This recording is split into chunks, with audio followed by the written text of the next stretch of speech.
Beleza, pessoal? Vamos dar continuidade aqui à nossa aula. A gente vai ver bem resumidamente o mecanismo de sinalização dos hormônios. Basicamente, pessoal, nós temos duas classes de hormônios que circulam no nosso corpo. Nós temos hormônios de estrutura proteica e nós temos hormônios esteroides, beleza?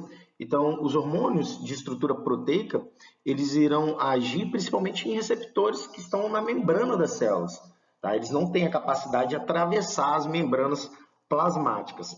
E por isso eles atuam ali em receptores periféricos que vão sinalizar principalmente mecanismos citossólicos, vão alterar alguma atividade enzimática, algum processo do metabolismo celular. Agora, os receptores à base de esteroides e, por exemplo, também a vitamina D, eles, por terem uma estrutura hidrofóbica, eles atravessam livremente as membranas plasmáticas. E com isso eles vão agir em receptores chamados de receptores nucleares. Esses receptores, eles estão localizados tanto no núcleo das células quanto em alguns casos também no citosol. O interessante é que esses receptores são ativados de forma dupla. Como assim? Eu preciso de duas moléculas, por exemplo, do estrogênio, da testosterona, ou do cortisol, ou, por exemplo, da vitamina D, para ativar esses receptores. Uma molécula vai se acoplar a um receptor e uma outra molécula acopla a outro receptor.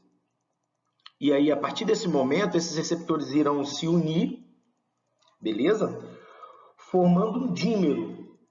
Então, eu vou ter um dímero formado da união de dois receptores com dois ligantes, nesse caso, o mesmo hormônio. E aí a gente pode ter a formação de um homodímero, ou seja, dois receptores da mesma classe molecular, ou um heterodímero, dois receptores de classes distintas, porém do mesmo hormônio na maioria dos casos. Então, por exemplo, nós temos aqui o exemplo na imagem, o receptor nuclear ER-alfa e o ER-beta do estrogênio.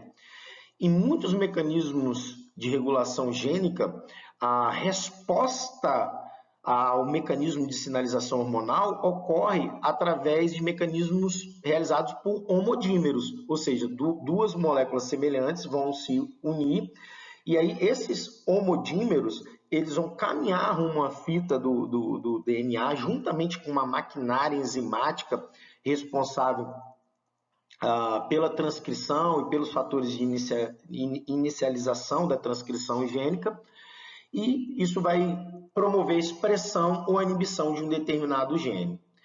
Neste caso específico, o estrogênio, a gente sabe que existe também um receptor de membrana chamado de GPR30 acoplado à proteína G, a proteína heterotrimérica G, que é uma superfamília de receptores, como, por exemplo, os receptores da adrenalina, da noradrenalina e outros tipos de receptores de outras famílias de ligantes pertencem à mesma classe molecular da proteína G.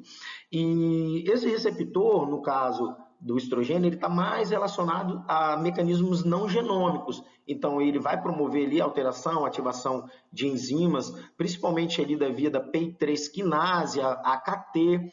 Então, essa via é muito importante em vários processos celulares, inclusive o estrogênio ele também pode funcionar como um scavenger, ele vem varrendo os radicais livres de dentro das células, e por esse mecanismo e outros, ele é considerado cardioprotetor nas mulheres. Então, a mulher ela tem uma certa proteção na sua função cardíaca e também na sua função renal em relação à sinalização dos seus hormônios sexuais. E aí é mais comum a incidência de causas cardiovasculares no homem do que na mulher. Porém, essa incidência aumenta na mulher, chega até ultrapassar quando a mulher passa a menopausa. Então, até os 60 anos, a prevalência de comorbidades é maior no homem, mas acima dessa idade, a gente já pega ali uma faixa etária da mulher após o climatério, a gente tem a prevalência dessas alterações, como a osteopenia, a osteoporose e outros problemas também relacionados à baixa hormonal na mulher. Beleza, pessoal? E aqui, essa imagem está mostrando aqui esse mecanismo de forma bem simplória, resumida. Esses receptores eles vão ativar áreas chamadas de palíndromos no DNA. E a partir disso, a gente vai ter expressão dos genes.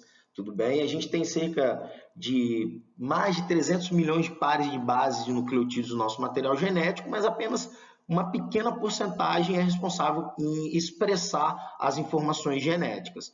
E não é um mecanismo simplório, porque a partir do momento que o receptor é ativado, esse receptor ele vai desacoplar algumas proteínas que estão associadas na sua estrutura, como as heat shock protein, as proteínas HSP70, HSP40, por exemplo, e essas proteínas serão responsáveis em ativar outros mediadores internos da célula, como os fatores de transcrição. E os fatores de transcrição, eles vão mapear no material genético a sequência de inicialização.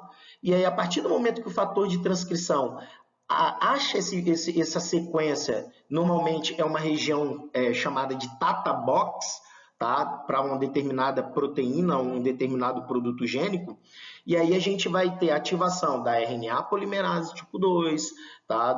Das outras proteínas e as outras enzimas que vão participar desse processo. Então, é um processo multienzimático. E é um processo regulado pela própria expressão gênica, porque todos esses mecanismos, todas essas proteínas, são reguladas e transcritas pelo próprio material genético.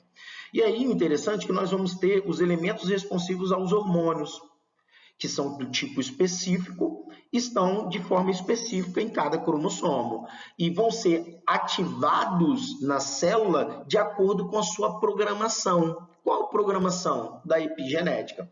Então, a epigenética é um mecanismo de ativação e silenciamento de genes que não está ligado diretamente à sequência gênica em si, mas à capacidade de expressar ou inibir um determinado gene. E os hormônios sexuais, por agirem em fatores nucleares e ativar alterações genômicas, eles fazem essa remodelação da cromatina, alterando a expressão gênica, dependendo ali da idade, do ciclo celular. Quando a gente pensa no gradiente morfogênico, no desenvolvimento embrionário, nós vamos imaginar que a todo momento esses mecanismos estão ativando células de diferentes